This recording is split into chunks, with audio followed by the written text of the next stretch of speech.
welcome to episode 7 of Prakriti Remedies. And in today's episode, we are going to pick up the fruit papaya.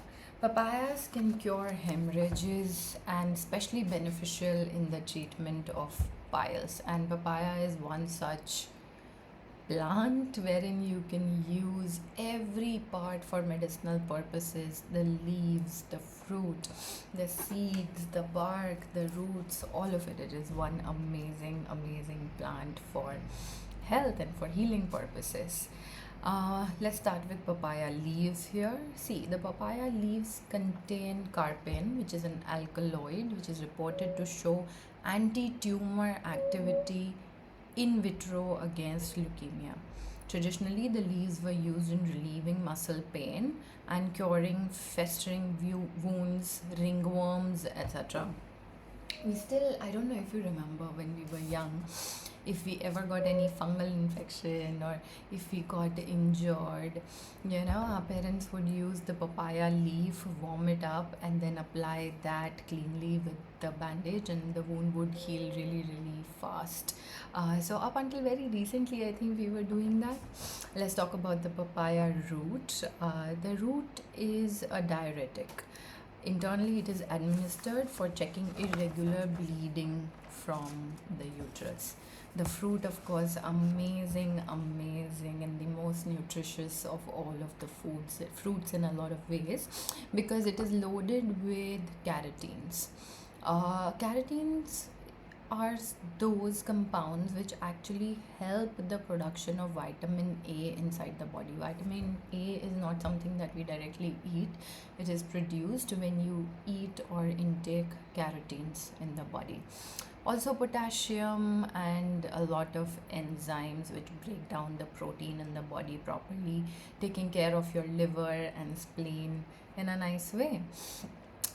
It contains an enzyme called Papaya, which is similar to pepsin that you find in the stomach. So it also prevents allergies because it is helping the breaking down of the proteins in our body, and also stomach ailments, indigestion sort of issues. The unripe fruit is a great laxative and also a diuretic. The dried and salted fruit reduces enlarged liver and spleen.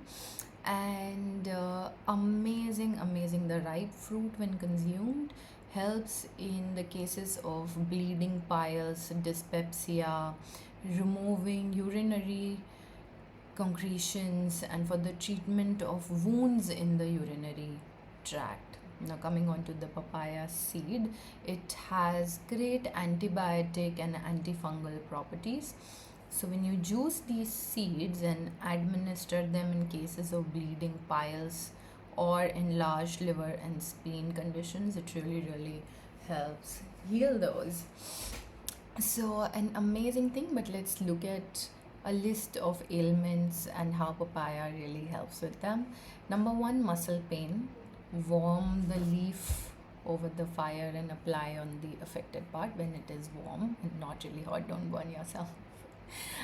Amazing for relieving muscle pain, anemia, constipation, eye diseases, intestinal worms. You should eat papaya frequently so that you don't get any of these issues. Enlargement of spleen. Skin of the ripe papaya fruit, when cut into pieces, immerse it in the vinegar for a week. Take about 2 tablespoons of this preserved food twice daily. Liver and spleen inflammation. Take every day a big slice of papaya with 1 teaspoon of honey. Jaundice, a fine paste of tender papaya leaves is taken with some water. Urinary complaints, to increase milk flow in lactating mothers, you eat cooked in a vegetable form the unripe fruit frequently. Have that very frequently. Dead flaky skin for face and freckles, just make paste of a ripe papaya, apply it on your skin, leave it overnight or for like a few hours in the day, and see your skin getting amazing. Festering wounds, you apply a little castor oil on a portion of the papaya leaf, warm it lightly over the flame. When it is bearable, you dress the wound with the papaya leaf. Ringworms, again, the fresh papaya leaf juice, you apply it on the affected area. So it's an amazing plant, fruit, its leaves, it's just brilliant. um, and interestingly, all the different plant species have Latin names which are difficult and confusing, but papaya's Latin name is also Carica papaya. So the Carica is the genus of it, while the species is papaya. So globally, one of the most amazing fruits known as papaya. And another quick tip, what you can do with papayas is also it makes for a great conditioner for your hair. Papaya leaves have saponin content in them. So when you beat the leaf in a bucket of water, it starts becoming very lathery. And when you apply it to your hair after washing your hair, it acts as a great conditioner. So, yes, I hope after this episode you're going to use papaya more in your life and at least start with eating a nice bowl of ripe papaya fruit at least 2 3 times a week. And I'll see you next time with another episode of Prakriti Remedies.